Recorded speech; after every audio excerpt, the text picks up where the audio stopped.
এই যে ভারতবর্ষে ইসলাম পাচ্ছেন, ভারতবর্ষে ইসলাম ঢুকেছে একটা ঘটনাকে কেন্দ্র করে। কি ঘটনা? একজন মুসলিম নারীর ইজ্জতের উপর হামলা চালিয়েছিল একজন লম্পট রাজা। এই ঘটনাকে কেন্দ্র করে বিন কাসিম, এই যে ঘোরসাওয়ার, অল্প কিছু সৈন্য নিয়ে আক্রমণ করেছিলেন ভারতবর্ষ। এই যে বিজয়, এখান থেকে শুরু হলো ইসলাম।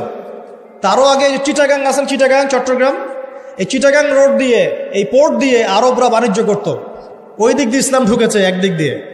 আবার সুফি পীর মাশায়েখরা ছিলেন, তারা এখানে ইসলাম প্রচার করেছেন। তিনভাবে ইসলাম ঢুকেছে উপমহাদেশে।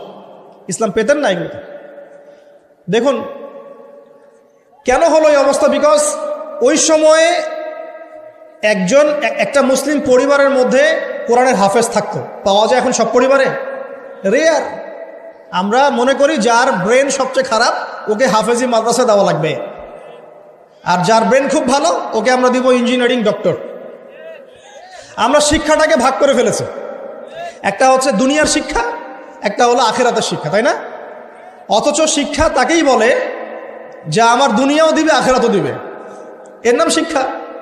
আর এই শিক্ষা কোথায় আছে? কোরআন সুন্নায় নাই। আর কোরআন সুন্নাহ শেখার পরে যদি আমি ডক্টর হই, ইঞ্জিনিয়ার হই, কোনো সমস্যা আছে? কোনো সমস্যা নাই।